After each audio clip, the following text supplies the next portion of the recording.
papaano naabot ng isang hampas lupang Pilipino Okay, let's go.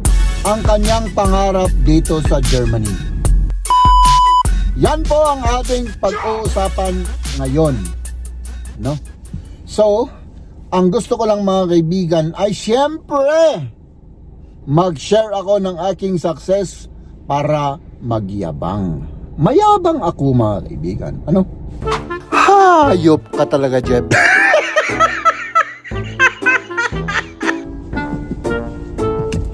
Kidding aside mga kaibigan, no?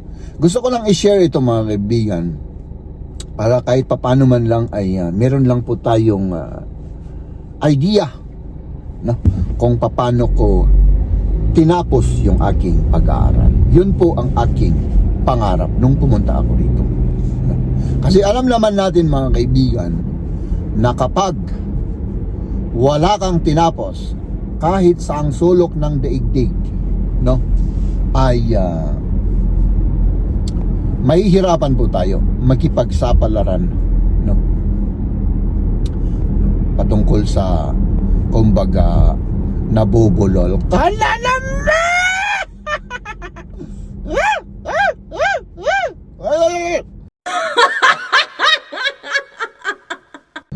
Kailangan gawin ko yun mga kaibigan dahil para maibalik yung concentration ko, no?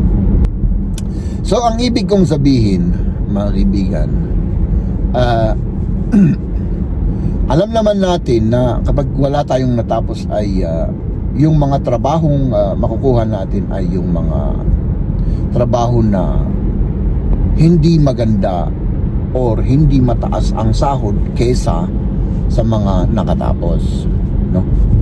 Kahit saan sulok ng mundo po tayo tumira, no? So yun, noong una mga kaibigan, talagang yun ang talagang pinapangarap ko. Kahit na anong klase ng profession, makatapos ako. Ang unang-unang problema mga kaibigan ay yun nga po, hindi ako makapagsalita. Ay hindi naman English ang kanilang salita rito. Kasi noong una naman hanggang ngayon ay baluktot yung English ko. Pero at least naiintindihan ko. Eh yung German ay hindi. So ang ginawa ko mga kaibigan ay talagang nagsumikap ako. Nagsumikap ako na mag-aral, no? Kahit na may trabaho tayo, may mga student job tayo noon, ay talagang pinagpuyatan po natin, no? Ibig kong sabihin mga kaibigan, ako po ay yun, talagang naglaan ng napakaraming oras para pag-aralan ang lingwahe at para pag-aralan yung aking lesson, no? Kung tatanungin niyo po kung ano yung natapos ko, ako po ay isang Elektroniker for Energie und Gebäudetechnik, no? Ang alam kong translation yan sa English ay electronic engineer, no?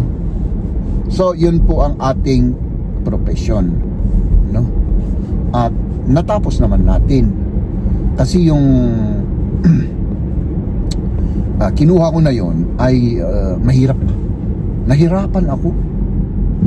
Puros mathematics ba naman? Oo. Kung hindi mathematics, physics, may chemistry pa. Puros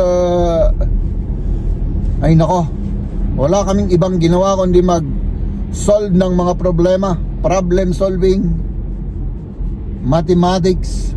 Oo, grabe yun. At talagang doon ko talaga na yun bang na feel or na experience na para bang noong nasa pangalawang taon na ako, sabi ko sa kaibigan ko, naging kaibigan ko na yung kaklase ko eh, parang hindi ko na kaya. Eh siya kasi ay intelihente naman, ang galing, napaka ano niya, eh siya nagtap yata siya doon sa parang ano namin board exam, nagtap siya. Oo, nasa top 10 siya eh, ang alam ko eh.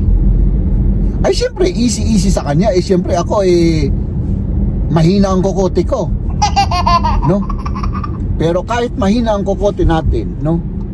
Ako po yung patunay or pinapatunayan ko po na kahit mahina po yung kokote natin, mga kaibigan, ay yun pong kapag magsumikap ka at mag-aral ka at magbasa ka everyday, araw-araw, walang paltos, mga kaibigan, kayang-kaya pala. Pwede pala na kayanin ng isang yung hindi intelihente, yung utak ay tamang-tama lang, no? Pwede, no?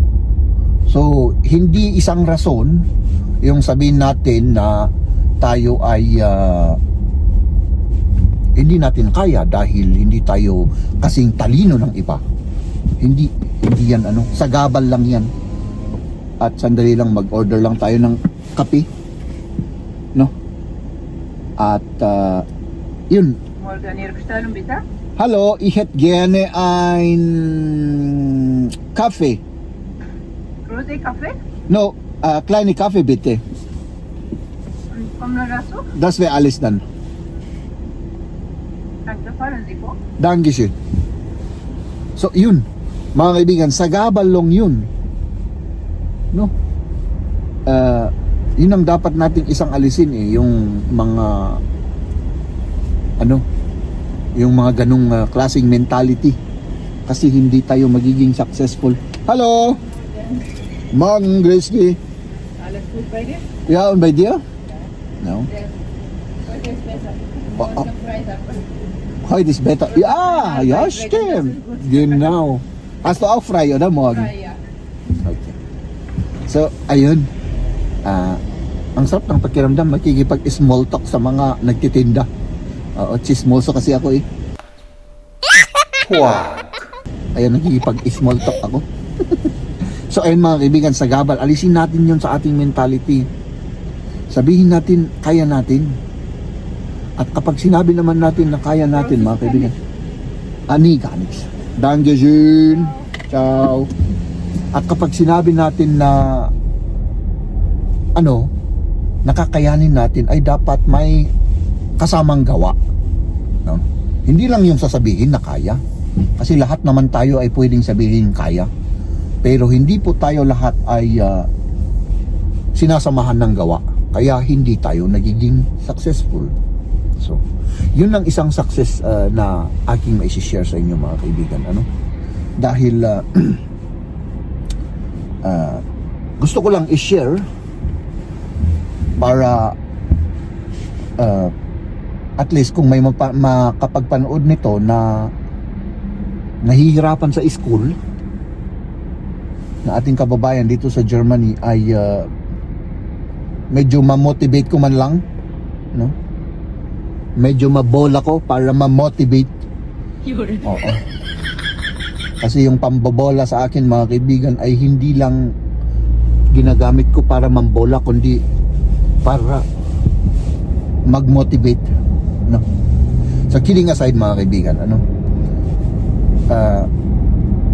kahit na anong bagay naman ay dapat lang talaga na lagyan na samahan natin ng